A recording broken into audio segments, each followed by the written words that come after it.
안녕하세요. 2달여의 방학이 지나고 예배가 다시 시작되었고 계절은 어느새 바뀌어 있습니다. 새 학기가 시작해서 이제 설레임과 많은 또 힘든 부분들이 생길 텐데 새로 다시 시작하는 예배로 우리 찬양으로 이겨나갈 수 있길 바랍니다.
기도하고 시작하도록 하겠습니다.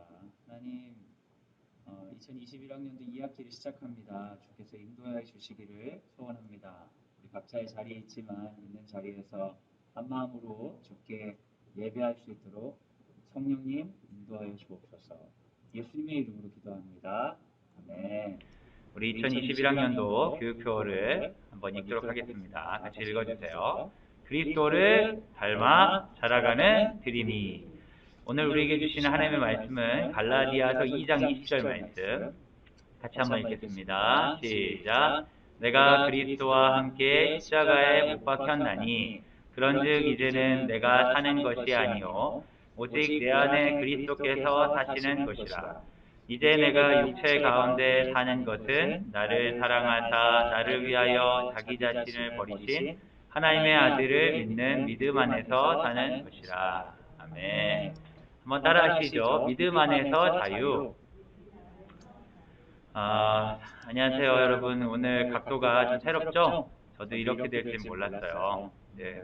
오늘은 이렇게 한다고 해서 여러분 너무 당황하지 마시고 있는 자리에서 어디 계시든 우리 하나님께 예배하는 성령 안에 소통하는 우리가 되기를 소원합니다. 요즘에 우리가 갈라디아서를 묵상하고 있는데요. 갈라디아서의 그 주제는 믿음 안에서의 자유입니다. 그런데 여러분이 읽으시면서 느끼시겠지만 지속적으로 율법에 대한 어떤 그 바울 선생님의 거부가 이제 갈라디아서에서 드러나고 있죠. 그래서 믿음이냐 율법이냐 이런 이야기들이 성경에서 참 많이 반복되는 주제인 것 같아요. 그러면 사람들은 믿음이나 율법을 어떻게 생각하냐면 믿음은 예수님을 믿는 것, 그 율법은 착하게 사는 것으로 대비하는 경우가 있습니다. 예수님만 믿으면 되지 뭘 더 착하게 살아야 되냐 이런 주장과 우리가 예수님 믿는다고 하지만 내 삶의 행실이 형편없는 것에 대해서 문제를 제기하는 것들 이런 것들이 참 많이 있을 것 같아요. 목소리가 잘 안 들리신다고 제가 피드백을 들었는데 제가 좀 더 크게 어떻게 해봐야겠네요. 여러분 이런 질문들을 우리가 계속 할 수 있는 것 같아요. 존재가 먼저냐 행동이 중요하냐. 행동을 하면 그 행동을 했기 때문에 그 존재라고 할 수 있느냐 아니면 그 존재이기 때문에 그러한 행동을 할 수 있느냐. 이런 생각들을 하다 보면 도대체 뭔 소리인지 모르겠다 빠질 수 있을 것 같은데요. 오늘은 이런 주제들에 대한 답을 찾는다기보다는 바울 선생님이 얘기하고자 하는 예수님의 복음, 율법을 대하는 방식이 어떤 것인지를 우리 말씀을 통해 찬찬히 찾아보려고 합니다. 먼저 우리가 그 믿음이냐 율법이냐 얘기했을 때 바울 선생님은 되게 믿음을 강조하면서 율법을 좀 이렇게 아닌 것처럼 얘기하잖아요. 그럼 사람들이 그렇게 생각할 수 있는 거예요. 예수님도 맞아 율법을 중요하지 아니하셨지 믿음으로 된 의를 중요하셨지라고 생각할 수 있지만 사실 예수님이 그런 분은 아니었습니다. 요한복음 15장 10절 한번 읽겠습니다. 시작.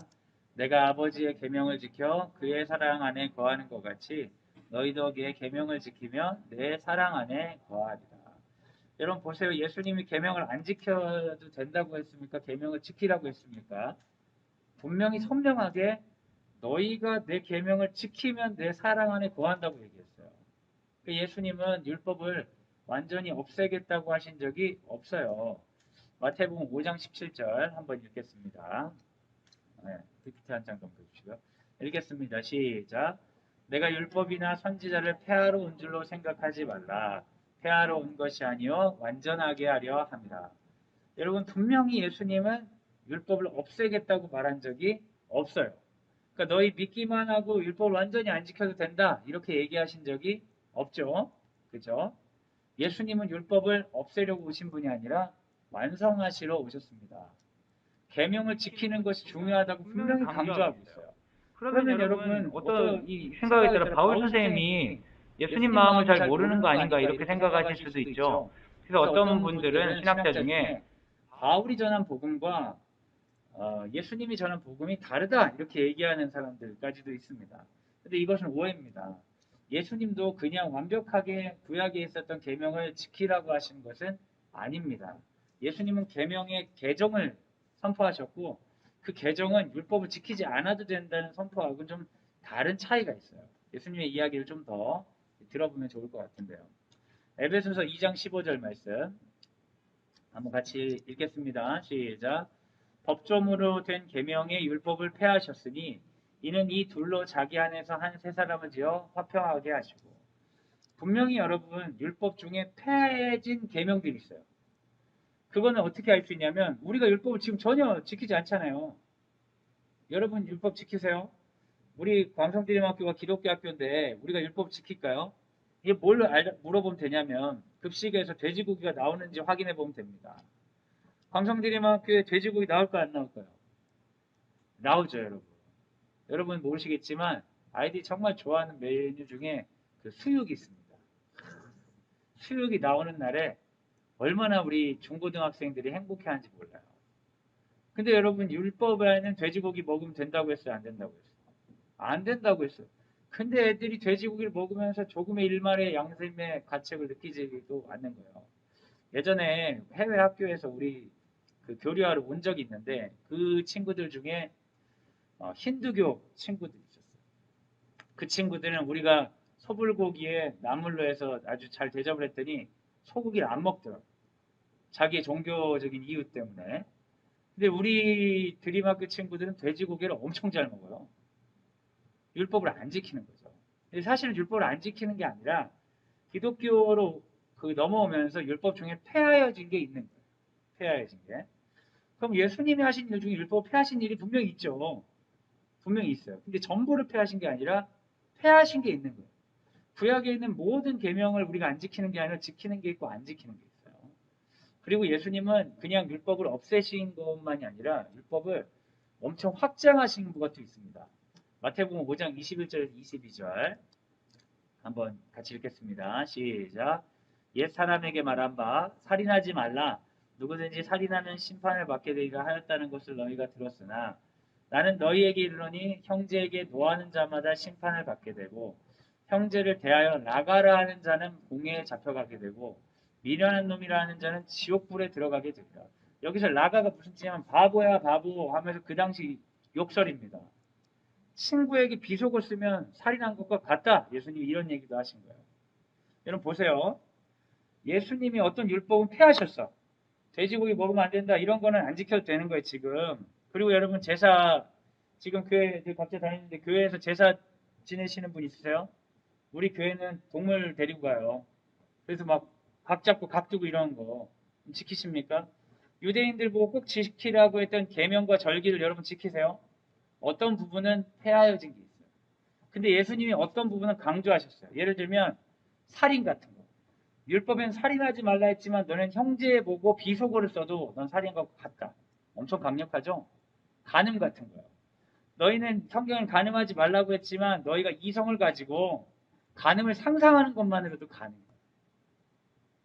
예수님은 또 뭐라고 하셨냐면 성경에 보면 이혼을 할 것 같으면 이혼 증서 써주라고 했지만 음행한 이유 말고 이혼하는 것도 이제 간음한 것 같다. 그죠? 살간이 맹보원이거든. 맹세, 보복, 원수 다 그런 내용이 써 있어요. 그래서 여러분 예수님이 율법을 어떻게 대하셨냐면 율법은 다 옛날 거야. 고려해. 다 폐기해. 이렇게 하시지 않으셨어요. 그리고 예수님은 어떤 율법은 율법이 이게 약해. 더 강화해서 지켜야 돼. 그러니까 여러분 예수님 율법 어떻게 대하셨냐면 어떤 부분은 폐기하고 어떤 부분은 강화하셨어요. 근데 여러분 그 이유가 뭔지를 알아요. 예수님은 율법을 가지고 강화하고 폐기하고 수정하고 보완하신 이유는 율법이 율법되게 하기 위함입니다. 예수님이 그렇게 하신 과정을 뭐라고 하냐? 율법의 완성이라고 해요. 그 율법의 완성은 사실은 구체적인 조항이 아니고 거대한 방향으로 수정되는 겁니다. 그것이 예수님의 새 계명이라고 할 수 있는데 요한복음 13장 34절 같이 한번 읽어주세요. 시작. 새 계명을 너희에게 주노니 서로 사랑하라. 내가 너희를 사랑한 것 같이 너희도 서로 사랑하라. 예수님은 율법을 의미 없다고 하지 않으셨습니다. 예수님은 율법이 필요하다고 하셨어요. 그런데 율법이 일시적으로 유대인들에게 주어진 신해산 율법을 개정해서 모두에게 쓸 수 있는 완벽한 율법으로 율법을 완성하시려고 작정하셨어요. 그러다 보니까 어떤 율법은 수정이 필요하고 어떤 율법은 폐기가 필요하고 어떤 율법은 강화가 필요한데 그래서 예수님이 정하신 새 율법 시리즈 1, 2, 3, 4, 5, 6 계명이 나온 게 아니라 하나의 거대한 방향이 제시됐어요. 그것은 사랑입니다. 예수님은 원래 하나님이 우리에게 주고자 하는 복음의 핵심적인 율법으로 지금 유대인들에게 주어졌던 율법을 개정 보완하셨어요. 그건 사랑인 거예요. 그래서 그리스도인들에게 남은 건 사랑하라라는 말밖에 없어요. 근데 여러분, 사랑이라는 게 세상에 어디 있어요? 사랑을 어떻게 배울 수가 있어요? 사랑을 해라라는 말이 중요하다는 건 알겠지만 사랑이라는 건 구체적인 형태가 있는 게 아니죠. 사랑이란 건 추상적인 언어입니다. 추상적인 언어를 배우려면 어떻게 해야 돼요? 구체적인 행동으로 배워야 됩니다. 그러니까 사랑을 배우기 위해서 행동을 익혀야 되죠. 그죠? 그게 곧 율법의 기능입니다. 우리는 율법의 종로를 달 필요는 없어요. 어떤 율법들을 쫙 나열해놓고 그걸 지키냐 안 지키냐를 통해 구원받냐 안 받느냐 이런 건 전혀 없습니다. 뭐 우리가 되게 중요하다고 여기는 주일 성수, 뭐 11조 헌금 모든 것들이 다 예수 그리스도의 십자가를 대신할 수 있는 건 없는 거예요.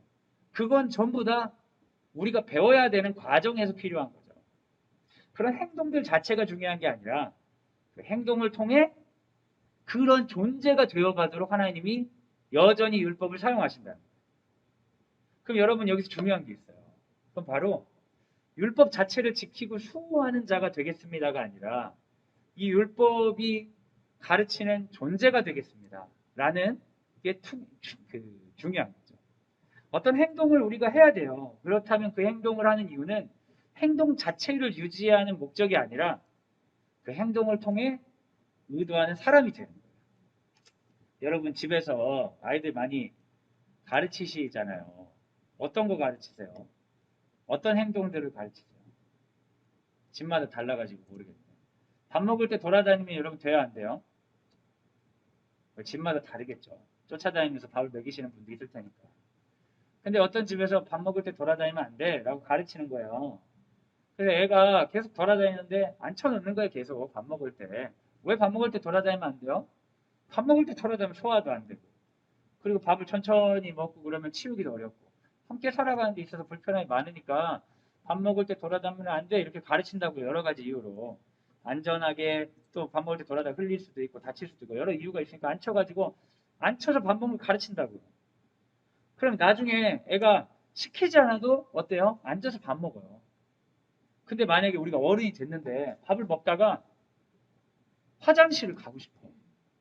근데 밥 먹을 때 돌아다니면 안 된다고 하니까 밥을 이제 먹기 시작했는데 화장실을 못 가니까 미친 듯이 밥을 막 꾹 화장실 을 참으면서 막 먹어가지고 다 먹고 나서 화장실 막 뛰어가는 거야. 왜 그러냐? 밥 먹을 때 돌아다니면 안 되니까. 이렇게 하는 사람이 있다. 얼마나 어리석어 보이겠어요. 처음에 아이들에게 행동을 가르치는 이유는 그 행동을 통해 그 행동을 자유롭게 조절할 수 있는 존재가 되라고 가르치는 건데 행동 자체가 주인이 돼가지고 배웠던 그 행동을 어기지 못하는 유아기적인 고착된 사람이 된다면 이것은 교육이 잘못된 거죠.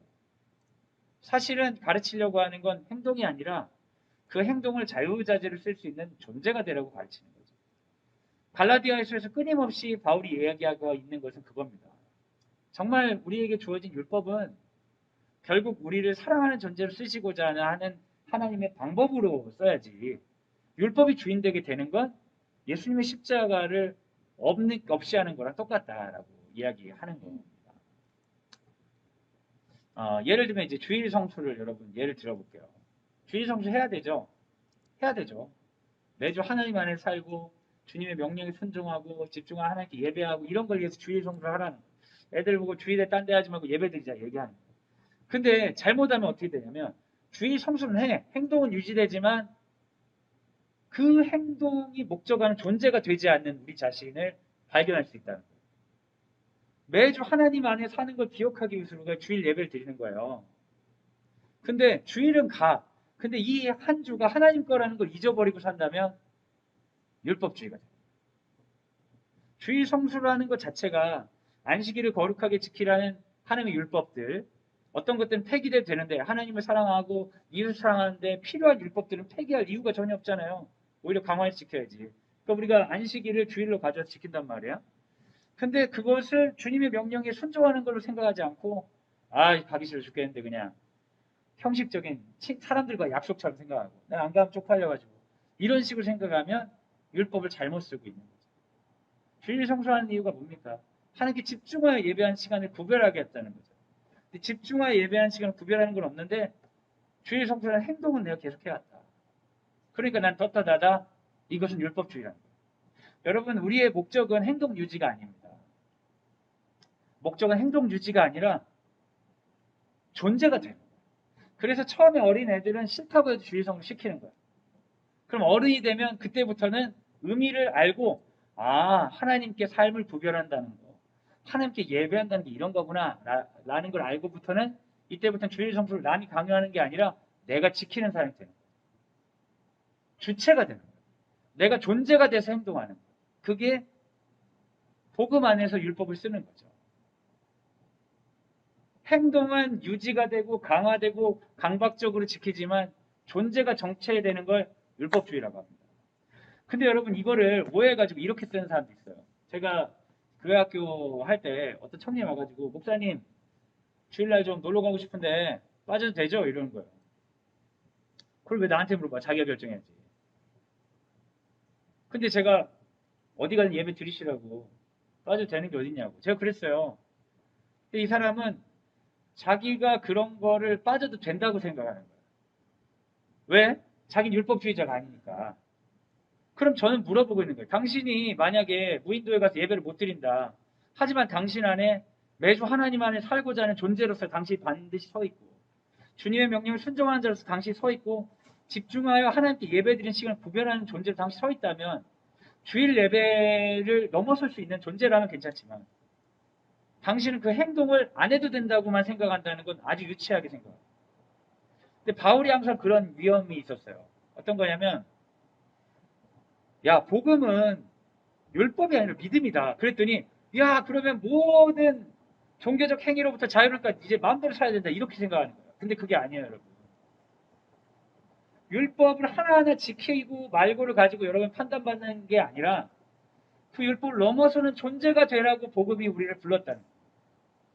그래서 예수님은 살인하지 말라가 아니라 친구를 보고 나쁜 마음을 먹어도 살인과 똑같을 수 있다고 얘기한 거예요. 그건 뭡니까 여러분?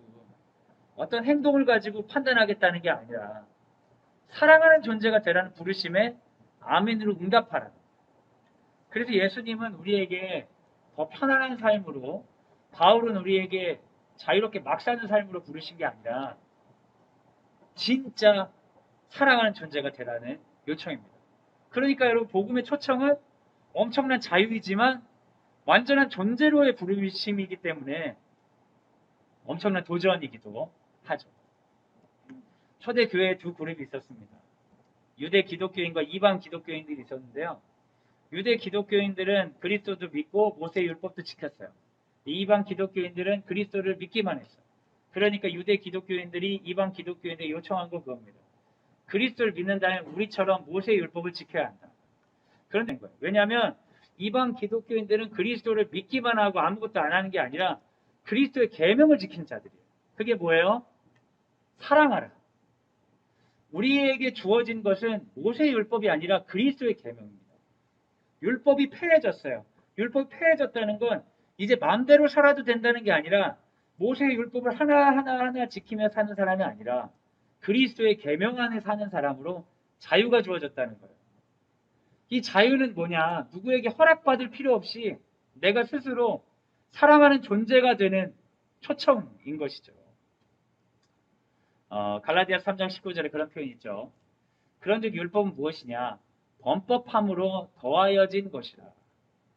원래 하나님이 아브라함 부르실 때 아브라함아 네가 이렇고 이런 법들이 있는데 이 법들 다 지키면 내 자녀가 될 거야. 할래 말래 이렇게 계약하신 게 아니라는 거죠. 아브라함에겐 뭐라고 했어요? 본토 아비 친척집을 떠나라. 내가 너에게 복을 줄 거다. 함께 갈 거냐 너? 나와 같이 살 거냐? 라고 물어보고 오신 거죠. 그래서 아브라함이 아멘이라고 했을 때 아브라함이 하나님을 사랑하고 이웃을 사랑하는 방법을 하나님이 가르치시면서 사셨죠. 그런데 사람들이 타락했기 때문에 율법이 주어졌다는 거예요. 범법함으로 더해진 거예요. 모세율법. 너희들이 애굽에서 이렇게 하나님과 상관없이 이웃을 사랑하지 않고 하나님을 사랑하지 않고 살았는데 너희가 하나님을 사랑하고 이웃을 사랑하는 거 배우려면 초등학생들에게 하나하나 가르쳐 주듯이 배우려면 율법을 통해 너희들 자신을 돌아봐야 된다. 그래서 율법을 통해 스스로 싸우게 하신 거예요. 그 다음에 뭐예요? 예수님이 오셔서 진짜 사랑이 뭔지 가르쳐 주셨죠. 그 사랑이 뭡니까? 하나님의 아들이 그의 백성을 위해 자기 목숨을 내어 바치는 사랑의 최종적인 완성의 모습을 보여주셨죠. 그 역사 속에서 모세의 율법을 보여주셨어요. 어떻게 하나님을 사랑하고 이웃을 사랑해야 되는지, 그래서 그 인생의 끝이 어떻게 되어야 되는지를 하나님이 그리스도 통해 모든 걸 보여주신 다음에 이제 우리에게 자유를 주시면서 말씀하시는 거예요. 그 전의 율법과 상관없이 이제 너희에게 계명이 주어졌다. 이걸 통해 너희가 어떻게 살아야 되는지 계명을 주었다. 그건 바로 자유롭게 사랑해라. 누구처럼? 예수님처럼. 그래서 우리가 지금 예수님을 지금 오늘 믿었어요. 그럼 어떻게 해야 되냐? 우리에게 주어진 명령은 사랑하라는 명령이에요. 근데 어떻게 사랑해야 될지 모르잖아요. 그러니까 우리가 어떻게 봐야 돼요? 구약에 있는 계명들을 보면서 하나님 원하셨던 하나님을 사랑하고 이웃을 사랑했던 방법들을 배우는 거예요. 하지만 그 모양은 다를 수 있는 거예요. 여러분 잘 보셔야 돼요. 구약에 있었던 율법의 모양은 폐기됐지만 성경에서 흐르고 있는 사랑하라는 계명은 단 한 번도 폐기된 적이 없다. 그럼 이것을 우리에게 적용하면 뭐냐면 너답게 사랑해라. 너답게 네 자리에서 사랑해라. 거기서 써 있는 거를 지키라는 게 아니라 네 존재가 사랑하는 존재가 돼서 네 주변에 있는 사람과 너의 상황에 맞게 예수님처럼 자기 자신을 들여 사랑하는 존재가 되도록 결정해라. 그러면 내가 너와 함께 하겠다. 내가 널 도우겠다. 그러니까 여러분 계명은 폐하여진 게 아니라 완성된 것이 맞죠. 하지만 유대인들 입장에서는 자기들의 계명이 폐하여진 거죠. 그래서 성경에서는 두 가지 표현이 있는 거예요. 계명이 폐하여졌던 표현도 있고 계명으로서 완벽한 자유라는 표현도 있지만 끊임없이 바울이 그러니까 마음대로 살아야 하지 말고 사랑하라고 하고 거짓 증거하지 말라고 하고 마치 계명에 있는 걸 반복하는 것처럼 보이는 거죠. 그러니까 계명은 폐해진 게 아니라 완성됐어요. 근데 그 완성의 과정 가운데 기존의 형태들은 폐하여진 게 많이 있다. 그래서 여러분 구약 읽으면서 내 예배 시에 동물 잡지 않고 마음 불편하고 이런 게 있으시다면 그러실 필요가 없습니다. 자유롭게 돼지고기 드셔도 됩니다. 순대 먹어도 됩니다. 걱정하지 않으셔도 돼요. 아브라함이 율법을 충실히 지켰기 때문에 하나님께서 그를 부르신 게 절대 아닙니다. 오히려 하나님이 그를 불러 복으로 삼으셨죠. 부르신 다음에 있는 게 계명입니다. 존재가 먼저고 그 다음 행동이에요. 존재가 되기 위한 교육을 위해 율법의 기능은 살아있지만 율법이 주인되지 않고 주체적 존재가 되면 우리 행동은 새로워질 수 있죠. 광성드림학교를 예로 제가 말씀드릴게요. 여러분 광성드림학교에서 어떤 소정의 선발 과정을 통해 여러분 자녀들이 들어왔는데 여러분 자녀들이 엄청나게 뛰어나서 들어왔다고 생각하시면 큰 착각이십니다. 그날 하루 밥을 잘 먹고 그날 하루 친구들과 싸우지 않았고 그래서 들어왔을 확률이 상당히 높죠. 어떤 친구들은 정말 뛰어난 친구인데 그날따라 컨디션이 안 좋아서 밥을 안 먹고 그날따라 컨디션이 안 좋아서 친구랑 싸워가지고 못 들어왔을 수도 있어요. 여러분 우리가 선발 과정을 겪는 이유는 그야말로 사람 수가 그 학교에 들어올 수 있는 수가 제한되어 있기 때문이지 엘리트를 뽑는 게 전혀 아니라는 겁니다. 우리 아이가 들어온 것은 우리 아이가 잘났기 때문이 아니라 그냥 들어온 거예요. 우리 아이가 떨어진 것은 우리 아이가 문제가 심각하기 때문이 아니라 그냥 떨어진 거예요. 그럼 광성드림학교 딱 들어왔어. 그러면 여러분 6학년도 광성드림학교 학생이요 1학년도 광성드림학교 학생이죠. 6년을 다니고 9년을 다녀도 광성드림 학생이고 오늘 학교를 다닌 지 몇 개월 되지 않아도 광성드림 학교 학생이란 말이에요. 그러니까 우리는 그냥 광성드림 학교 학생이라는 존재를 받았어. 존재가 먼저 주어진 거예요. 하지만 광성드림에 어울리지 않는 학생, 광성드림에 어울리지 않는 학부모가 있죠. 5년, 10년을 다녀도 어울리지 않는 학부모가 있는 거예요. 그리고 어떻게 해야 돼? 처음에는 광성드림학교 학생, 광성드림학교 학부모 되기 위해서는 먼저 여기 사는 걸 통해 배우는 거예요. 내 나름대로 판단하지 말고 여기서 하는 기독 학부모 교실도 들어가 보고 애들은 학교에서 배우듯이 학부모님들은 학교에서 얘기하는 대로 해보는 거예요. 약속했던 계명들 지켜보는 거예요. 그 하다가 보면 이제 깨닫게 되는 거죠. 아, 여기서 말하는 가르침들, 여기서 말하는 교육들이 나에게 이러한 존재로 살으라고 요청하는구나. 그게 깨달아지면 자유롭게 광성드림학교 학생으로 학부모로서 살 수가 있고, 하나님께서 우리를 부르신 복음의 그 이유는 율법에 갇혀 사는 사람이 아닙니다. 그런데 이것을 가기 위해서 마치 초등학교 다니듯이 율법의 과정이 필요하고 율법의 도움을 항상 받아야 돼요. 율법인 주인이 아닙니다. 우리가 주체적으로 사랑하기 원하시죠. 광성드림학교 들어와서 아유 나는 시키는 대로 다 했는데 뭐가 억울하네 어찌네 막 이런 생각을 하는 건 뭐예요? 존재가 안 되고 행동만 해왔다는 거잖아요. 행동도 안 한 사람보단 낫죠. 어떤 사람 행동도 안 해. 난 드림학교 학생이니까 행동을 안 하지만 난 광성드림학교 공동체야. 여러분 말도 안 되는 소리예요. 여러분이 이 안에 있지만 기생충 같은 존재일 수 있는 거예요. 그런 거는. 존재를 부여받았으면 그리스도 예수 그리스도의 십자가를 믿기로 결정하면 사랑하기로 결정해야 됩니다. 왜냐하면 내가 그 사랑에 감동받아서 살기로 결정했다고 고백했기 때문에. 근데 말로는 그렇게 하고 내 행동이 사랑으로 가지 않으면 그거는 이제 그리스도 안에 기생충 같은 존재가 되는 거죠. 자기는 믿음 안에 있다고 생각하지만 믿음 안에 없는 거예요. 왜요? 가장 중요한 십자가의 사랑이 그 사람을 감동하지 않았기 때문에. 그 사랑으로 자기 삶이 드라이브 되지 않았기 때문에. 여러분, 계명을 폐기한다는 것은 내 맘대로 산다는 게 아닙니다. 계명을 폐기한다는 것은 그 계명이 정하는 대로 살지 않으면 넌 틀렸다고 하는 그 정죄로부터 자유로운 거지. 계명이 폐기된 건 그 정죄로부터 자유롭고 네 스스로 정말 그리스도가 되라. 그리스도인이 되라는 부르심에 응답하겠다. 드림학교에 딱 들어왔어요. 여러 가지 여기서 하자는 걸 해. 그리고 나서 이해가 돼서 여기가 자유로워져. 그때부터는 광성 드림학교에서 요구하는 것들이 나에게 의무나 어려움이 아니라 내가 자연스럽고 동의가 되고 내가 하고 싶은 일이 됐어. 즐겁게 돌아간다. 그럼 여러분은 진짜 광성 드림 사람이 되는 거죠. 광성 드림을 누리는 거죠. 복음도 마찬가지입니다. 예수님이 우리에게 초청하십니다. 수많은 모든 여러분을 향한 정죄로부터 죄의 권세로부터 자유를 주겠다고 선포하십니다. 그 대신 뭐예요? 그리스도처럼 자유롭게 살아가는 거죠. 어릴 적에 사랑의 행동으로 유치원생들한테 얘야 사랑은 뭐냐? 그러면 나눠주는 거예요. 그래요. 그러면 네 사탕 나눠줘라. 그럼 애가 엄청 싫어할 텐데 그게 사랑이니까 나눠줘. 연습을 시키는 거예요. 식구들끼리 음식을 딱 나눴는데 동생하고 큰애하고 나눠 먹기 싫어해. 다 혼자 먹을 거야. 그럼 부모가 혼내줘. 나눠 먹어야 돼. 그게 사랑이야. 그게 가족이야. 그러면서 사탕이 있으면 꼭 나눠줘야 돼. 엄마가 얘기를 했어요. 근데 애가 딱 이제 기억이 되는 거야. 아, 사탕을 줘야지 사랑하는 사람이구나. 그럼 얘 앞으로도 계속 누구 사랑하는 사람이 있으면 갑자기 이제 마트에 가서 사탕을 사서 나눠주는 거야. 그 사탕을 계속 받는 친구가 사랑을 느끼길 바라면서. 그러면서 저 사람이 날 사랑한다고 하면 사탕을 주기를 바라는 거야. 야, 너 나 사랑하면 사탕 줘야지. 여러분, 그게 그 제정신입니까? 유아기적으로 고착된 사람이죠. 사랑을 배우기 위해서 어떤 행동을 연습했다면 그 행동을 털어내고 진짜 사랑하는 자가 돼야죠. 진짜 사랑하는 자는 뭐예요? 매번 새롭고 매번 다른 매번 상황에 맞는 사랑을 실천할 수 있는 존재가 되는 거예요. 그것을 향해 우리를 부르심 받은 거예요.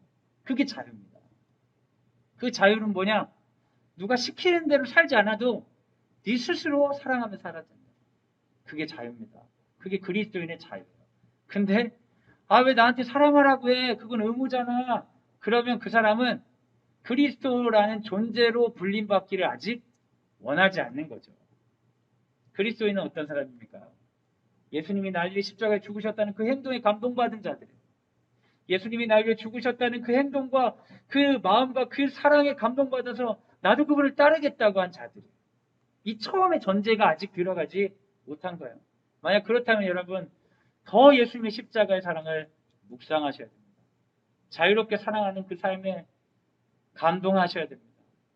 그 멋진 삶을 갈망할 수 있도록 그리스도의 십자가를 더욱더 묵상. 물론 삶이 살다가 돌아가기도 하고 하지만 기본적인 것은 우리의 부르심이 자유라는 건 마음껏 사랑할 수 있는 자유라는 걸 기억하시기 바랍니다. 그래서 말할 수 있는 거예요. 고린도후서 5장 17절에 같이 한번 읽어주세요. 시작. 그런즉 누구든지 그리스도 안에 있으면 새로운 피조물이라. 이전 것은 지나갔으니 보라 새 것이 되었다. 전에는 날 향한 수많은 정죄가 있었는데 이제는 없어지는 거예요. 나 이제 마음껏 사랑하겠어. 내 존재에 맞게 사랑하겠어. 그러니까 새 피조물이다. 예수님이 하신 것처럼 세상이 말하는 방식이 아닌 다른 사랑으로 하나님께 영광 돌리는 삶을 살겠어. 자유가 임하는 것입니다. 율법은 반복적으로 얘기하지만 갈라디아에서는 초등교사라고 얘기해요. 초등학교 선생님 같은 거죠. 초등학교 선생님 말을 잘 들어야 됩니다, 여러분. 말을 잘 들어야 돼요. 근데 졸업하고 나면 초등학교 선생님 말을 잘 들을 필요가 없어요. 왜요? 초등교육과정을 내 몸 안에 다 가졌기 때문에. 근데 여러분, 어떤 사람이 초등학교를 다니지 않았어요. 어렸을 때 그냥 자연에서 자랐는데 배워야 될 걸 못 배웠어. 그럼 어른이 돼도 초등교사에게 있는 초등학교 책을 내용을 보면서 배워야 될 건 배워야 될 거 아니에요. 그죠? 율법의 기능은 그런 거예요. 근데 그게 배워지고 나면 하나님 원하신 존재가 이거구나. 존재에 대한 확신이 율법을 통해 익혀지고 나면 그때부터는 자유롭게 사랑해도 되는 것입니다. 그래서 믿음이 오늘로 우리가 초등교사 아래에 있지 아니하는 거예요. 그러니까 여러분 영적으로 성장을 갈망하셔야 돼요. 영적인 성장은 뭡니까? 내가 어떤 행동을 했나 안 했나가 아니라 내가 그런 존재가 되는 거예요. 정말 그리스도를 갈망하고 사랑하고 누군가에게 사랑하는 삶을 내 삶의 목표로 가지고 그런 존재가 되면 될수록 율법으로부터 우리 자유로워지는 거고 내가 그게 모자라면 율법을 통해 계속 배워야 될 상황이 되는 거죠. 근데 바울 선생님이 얘기하는 거예요. 야, 니네들 그리스도 복음 알았잖아. 그러니까 율법을 어떻게 참고해서 너희들이 자유롭게 사랑해야지. 근데 갈라디아 교회 어떤 사람이 왔냐면 할례 안 하면 구원 못 받습니다. 그 율법으로 돌아가야 된다고 말하는 사람들이 있는 거예요. 그러니까 바울이 마음이 터지는 거예요. 그 율법이 틀린 건 아니야. 근데 그건 폐해졌다니까. 이제 그걸 초등 교사처럼 참고하고 배워서 자유롭게 살아가며 살아야 돼. 근데 이 사람들의 가르침을 듣고 어떤 사람들은 그러니까 우리가 유대인의 절기를 뭘 지킬까 그러면서 유대교로 빠져버리는 어리석은 사람들이 있었다는 거죠. 사랑하는 여러분, 똑같은 얘기를 계속 반복하는 것 같아요. 제가 이제 사람들이 안 계신데 카메라 보고 하니까 이게 내용이 어려운지 쉬운지 잘 듣고 계신지 안 듣고 계신지 모르겠어가지고 계속 반복을 하는 것 같은데 우리가 알고 있는 복음이 진짜인지 먼 얘기가 아니라 내 이야기인지 계속 돌아보셨으면 좋겠어요. 초등부 아이들 있잖아요. 걔네들한테 간식을 쫙 나눠줘요. 그러면 애들이 좋아하죠. 그리고 나서 사랑을 실천하자고 옆 친구한테 주자고 그러면 애들이 잘 줄 것 같아요? 안 줄 것 같아요? 안 줘요. 정상이니까. 근데 걔네들한테 예수님 따르는 사람은 사랑해야 해요? 사랑하면 안 돼요? 물어보면 다 뭐라고 얘기하겠어요? 사랑해야 해요. 말은 잘해요. 그러니까 네 먹을 거 내놔요. 그럼 뭐라고 얘기하겠어요? 너무 억울하다고 얘기한다고요. 그게 무슨 차이인지 아시겠어요? 먼 이야기로 들을 때랑 내 이야기로 들을 때의 차이. 여러분 율법으로부터의 자유가 그냥 그렇지 아멘 아멘 예수 믿으면 자유지 먼 이야기로 듣는 거예요. 근데 내 이야기를 들으면 뭐예요? 자유롭게 사랑하도록 날 부르셨다는 거예요. 그러면 이거는 되게 엄청나게 기쁜 일일 수도 있지만 내 존재를 위협하는 일일 수도 있어요. 왜요? 난 아직 그냥 수많은 사람들이 율법 안에서 죄책감과 자유가 없지만 그저 남들이 묶어놓은 그 안에서 안정감 누리고 살고 싶은데 왜 나에게 자유를 주는 거야? 난 사실 예수님처럼 살고 싶지 않은데, 난 그냥 우리 동네에서 잘 나가는 사람 누구처럼 살고 싶은데, 왜 예수님처럼 살라고 날 초청하는 거야?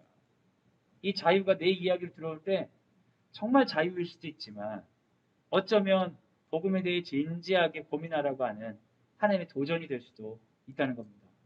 그래서 수많은 말씀들이 우리 안에 있지만 그 말씀이 먼 이야기를 들을 때 여러분 사랑해야 될까요? 안 해야 될까요? 그럼 다 사랑해요 말하는 건 편하지만 그러니까 여러분 가지고 있는 과자 나눠줘봐요 이러면 멈춰서는 것처럼 어쩌면 우리가 이 말씀을 통해 아멘 아멘 다 하는 얘기 감사합니다 반복해 주셔서 고맙습니다가 아니라 자기 자신을 한번 돌아봐야 되는 거죠.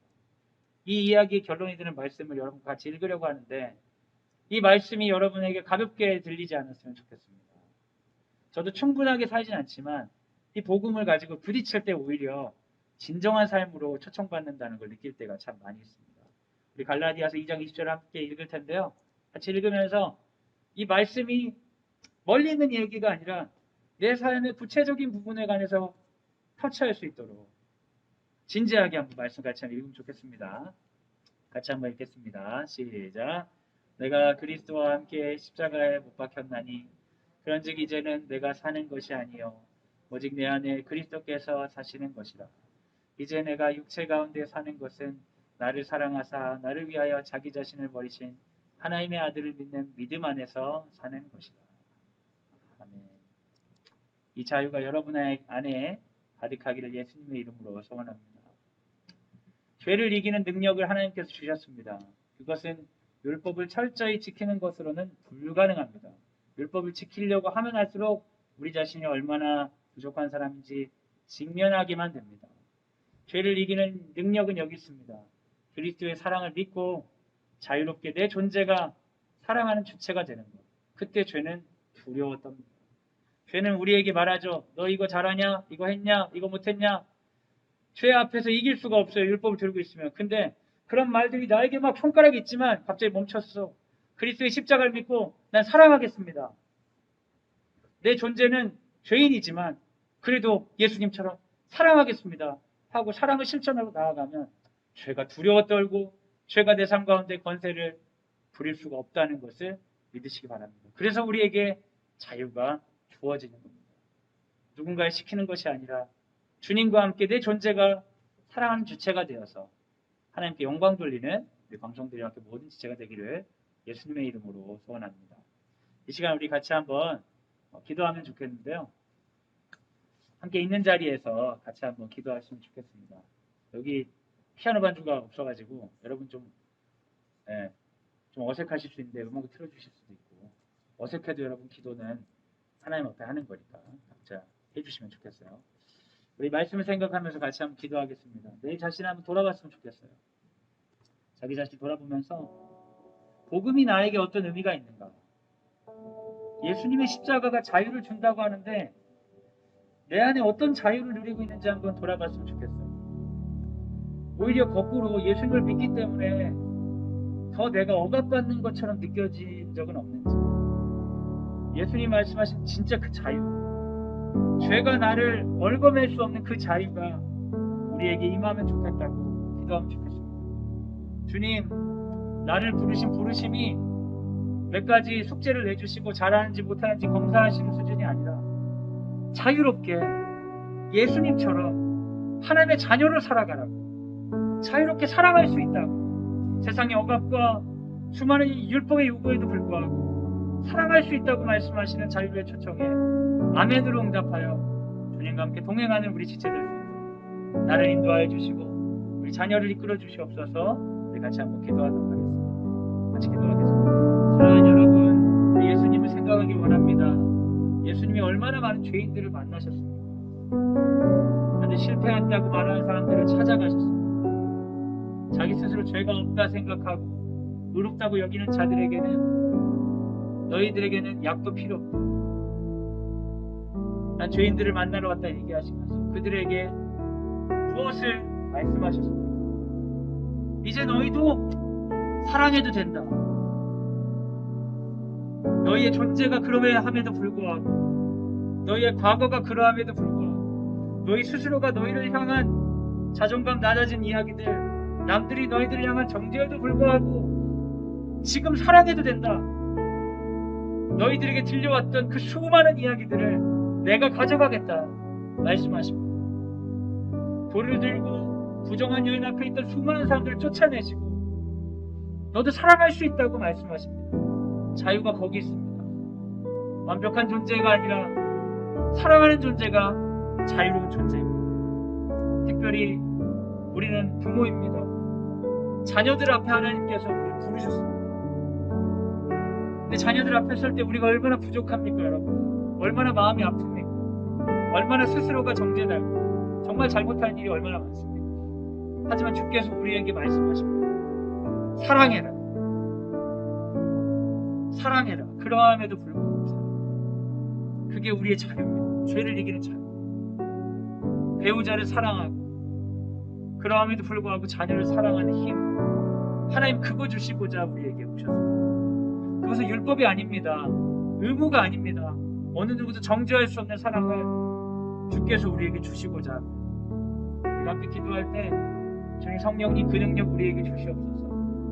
내 안에 있는 수많은 정죄감들 내려놓게 하여 주시고 내 안에 다른 사람을 향한 정죄감들 내려놓게 하여 주시고 자유롭게 사랑할 수 있는 넉넉한 주시옵소서. 우리 자녀들 사랑으로 기르게 하여 주시옵소서. 우리 배우자와 사랑을 나누게 하여 주시옵소서. 우리 가정 가운데 죄와 정죄가 아니라 사랑이 가득할 수 있도록 인도하여 주시옵소서. 제가 우리 가정과 교육을 위해 기도하도록 하겠습니다. 같이 기도하겠습니다. 사랑하는 여러분, 이 시간 우리의 교육을 위해 기도하기 원합니다.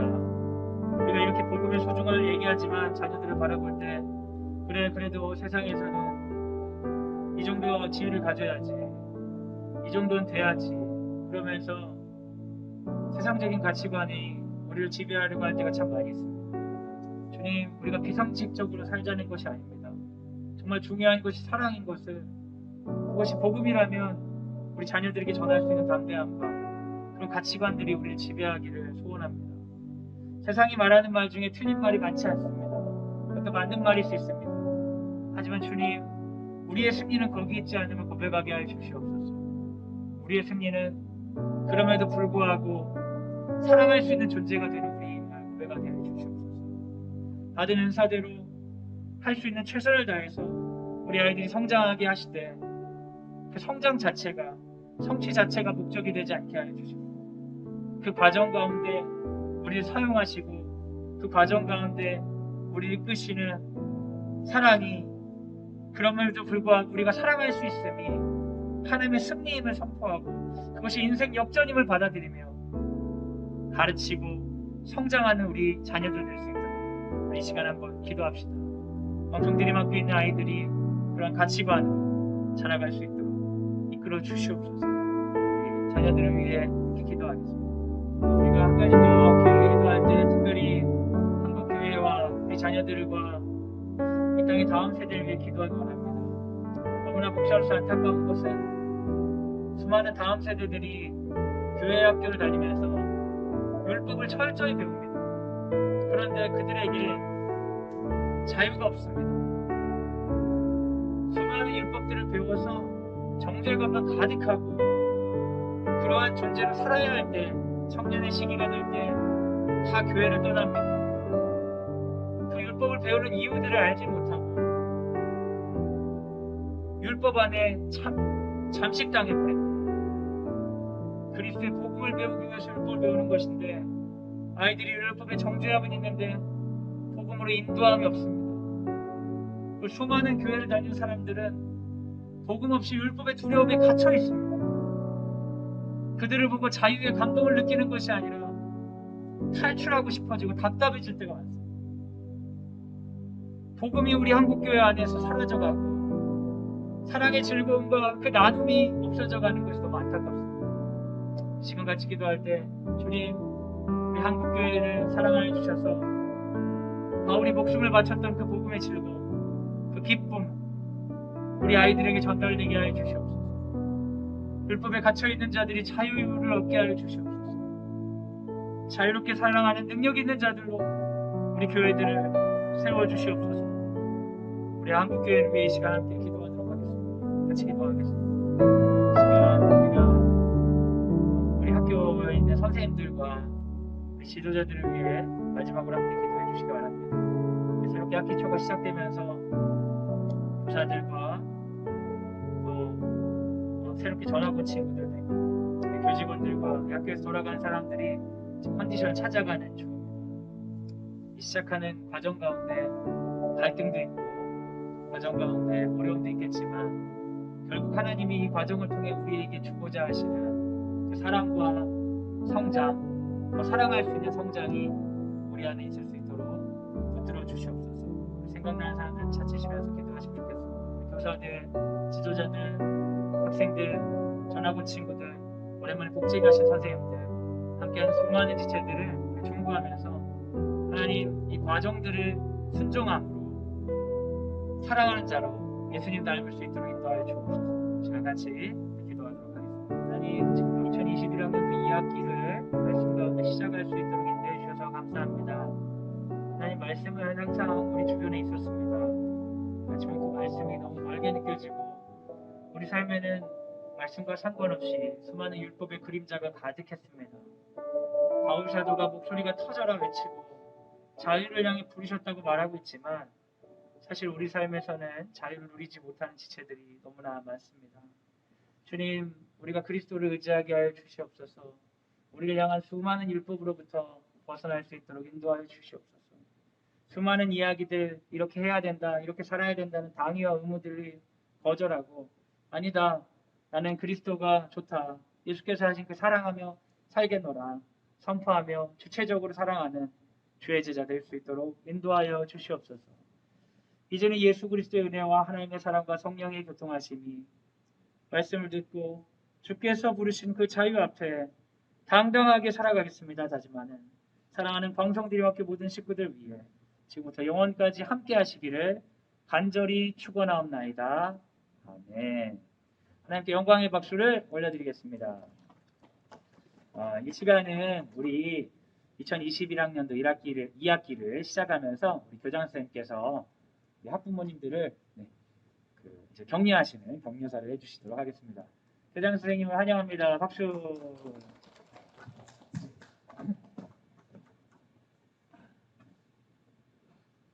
안녕하세요. 전방은 확실히 가을도 일찍 오는 것 같아요. 오늘 처음으로 이렇게 긴팔 옷을 입고 왔습니다. 이전에 그 무더위가 여름날 무더위가 정말 생각도 나지 않는 또 가을이 되었습니다. 이처럼 2학기에도 우리 화요 신앙 훈련을 통해서 하나님께서 새롭게 된 피조물을 만들어 가신 하나님의 역사를 기대합니다. 사랑만 하기에도 짧은 인생인 것 같아요. 그래서 광성드림 공동체가 사랑의 공동체, 사랑의 율법을 완성할 수 있도록 또 분투하는 사랑의 공동체가 되기를 기대하고 또 소망합니다. 여러분들 사랑합니다.